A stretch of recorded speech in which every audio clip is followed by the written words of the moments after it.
At the crack of dawn, female inmates from the Mountain View prison turn out for busting rocks in Central Texas. Short-legged across the road, let's go. 1, 2, 3, 4, what the hell we chopping for? It's called the line. Every inmate that's physically capable must work without pay in the Texas prison system. That's my fucking for me, man. You know I hate this field. But behind the scenes of hard labor, hundreds of women in Texas prisons may be cashing in on internet fraud.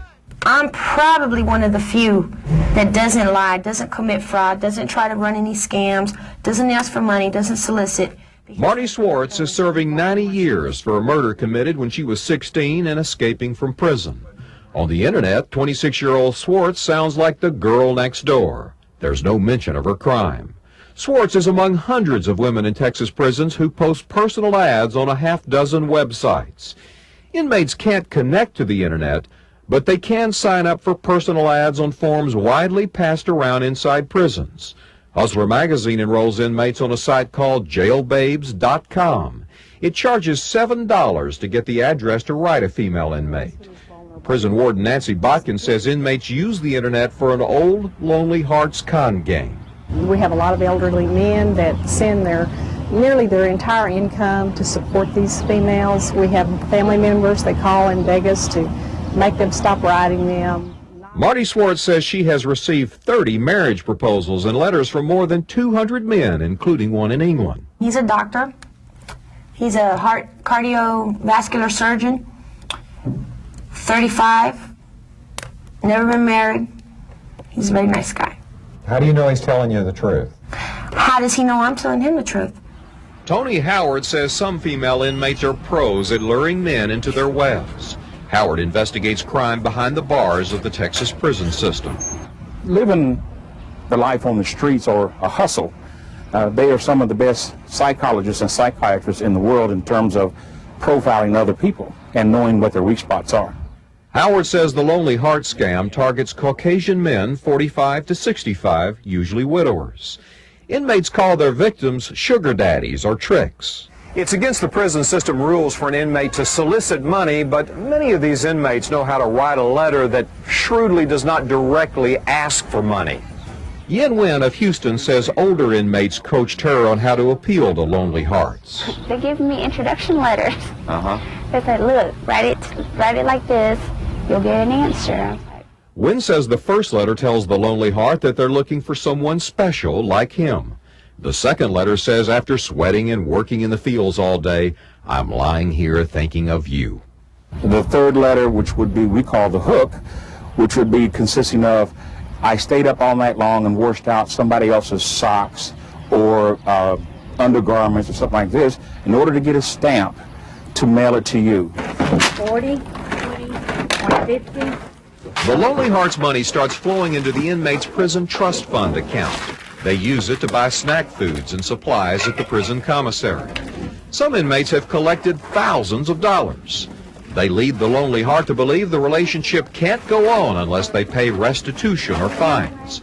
It's against the law and called theft by deception, but it's difficult to prove. Most men don't want to believe it. You can't just blame the women that are in here, because if you're gullible enough to go out of your way to do whatever it is that they're asking you to do without ever looking into the situation, you know, you can't really just put it all on them. It's your fault too. A universal feeling among female inmates is that men abuse them outside prison. So turnabout is fair play while they are on the inside. After the women prisoners hook these Lonely Hearts with sob stories, they usually start promising marriage. And many of these Lonely Hearts don't realize that in some of these cases they'll have to wait a lifetime to exchange vows. And I'll have more on that on tomorrow night's update. Scott? Robert, are these inmates officially breaking any laws soliciting money from these men?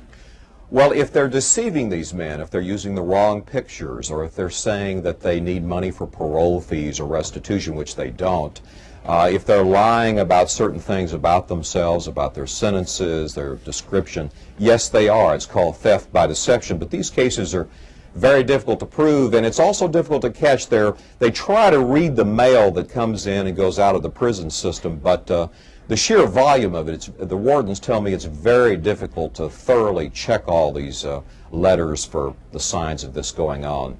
But they do believe that the internet now is just creating an enormous pool of potential victims. All Scott? right. Thanks a lot, Robert. When Yin Wen arrived in the Texas prison system, older inmates told her she could make lots of money behind bars. Wen says they taught her how to use the internet to scam lonely men for money. Wen is serving a 20-year sentence for home invasions in Houston. I remember one girl promised to be home when she gets out. He's going to be there to pick her up. They're going to get married. Well, she got out. She disappeared. Wen is among hundreds of women in Texas prisons who solicit so-called pen pals on the internet.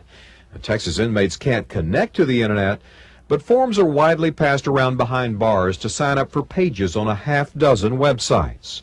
Hustler magazine runs one site called jailbabes.com. It features seductive personal ads for inmates. Jailbabes charges $7 to get the address to write a female inmate. Other sites offer free addresses. Inmates can use the internet to reach a pool of victims worldwide. A man from Osaka, Japan showed up at the prison with a box full of love letters from the inmate he had sent $3,000 to. Another man came from Russia claiming that his sweetheart was being mistreated worse than the conditions in the Soviet Union's gulag. Of course, they had both been conned.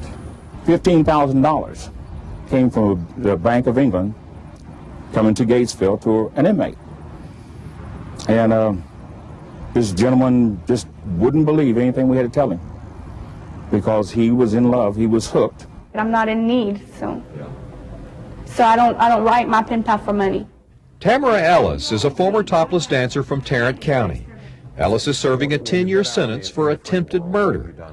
Her personal ad on the internet, like most, does not mention Ellis' criminal record. My pen pal knows what I'm here for. I'm not ashamed. You know, I did nothing wrong. You know, I mean, well, the state sees that I did something wrong, you know. Although she is married, Ellis says she writes to an offshore oil worker in New York. Ellis says her pen pal talks marriage. Some people, Tamara, watching this would think it was a little weird that you would need a pen pal when you're married. Well, my husband don't always fulfill what I need, you know. You know, the corresponding. He doesn't write very much, so I'd like someone to just write with and share my feelings with. Joyce Braxton's internet personal says she's seeking Mr. Right for candlelight dinners. He'll have to wait while Braxton finishes a 25-year sentence for injuring an elderly person with a deadly weapon. Guards who know Braxton say Mr. Right may also be surprised to learn that's not her in the photograph. Braxton's prison mugshot bears no resemblance to the one on her webpage. Scam City. Scam City. The scam is? Lie? Robin Head is serving a 10-year sentence for prostitution. She ran escort services in Houston and Austin. Head appears on 4 websites. A man in New York sponsors one which promotes the legalization of prostitution. Head says she receives letters from men around the globe. A Georgia pen pal regularly visits. Any marriage proposals? Lots. Lots of Well, lots of single guys, I should say. Let me put it that way. It is against prison rules for inmates to solicit money. Most just hint at it. And the scam is against the law but difficult to catch. Wardens say it's hard to thoroughly screen inmates' mail. The inmates know all of this, and some flaunt it by posing for website pictures right inside the prison. Those pictures are usually taken by family or friends during visitation at the prison. Inmates are not supposed to have access to cameras or computers. John? Well, you know, Robert, some of these women are soliciting money, so can they have money and spend it while they're in prison? Well, they can't actually have dollar bills or change on them. What does happen is that each inmate has what's called an inmate trust fund account, and they can ask somebody to send in a money order to do a deposit just like you do to a bank. And they use that money to make purchases in the prison commissary, which is kind of like the neighborhood 7-Eleven in the prison, where they buy snack foods. You saw some of the early reports, Bluebell ice cream, tennis shoes, that sort of thing. If they're on good behavior, they can spend up to $75 every 2 weeks in the prison commissary. That's where a lot of that money goes, and in a prison setting, those kinds of items, a can of Coke has got a very exaggerated value compared to out here in what they call the free world. John. All right, thanks a lot, Robert, for that report. Taking advantage of lonely hearts is an old con game in the Texas prison system. Now, hundreds of female inmates use the internet to attract victims. 34-year-old Veronica Ruiz appears on one of the half-dozen websites offering prison pen pals. Ruiz, who is serving 15 years for forgery and assaulting a public servant, solicits relationships with older men. This 72-year-old Dallas widower is one of them. I do not have any family living. Everyone I know is dead. Most of my friends are dead now. Jay wants to remain anonymous. He has received stacks of letters from female inmates. They come stamped with lipstick kisses, promises of marriage, and not so subtle hints for money. I borrowed this girl's tennis shoes, and it's time to have my own. Please, I need some sports bras. It gets hot as hell here. No air conditioning. A fan is second on my list. Jay says he married an inmate by proxy, sent her $150 a month. When he wouldn't send more money, she divorced him. Then other inmates started writing.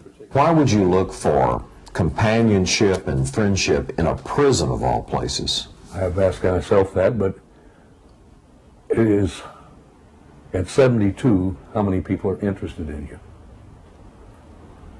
Finding someone who is interested. This was the avenue that I went where people were interested. Many of the websites feature photographs of inmates posing inside the prison. Jay says guards take Polaroids for $3 during visitation. The inmates send the photos into the websites. Jay says he has stopped writing now. It's one thing to be lonely, and it's another thing to be a fool. Robert Riggs, Channel 8 News.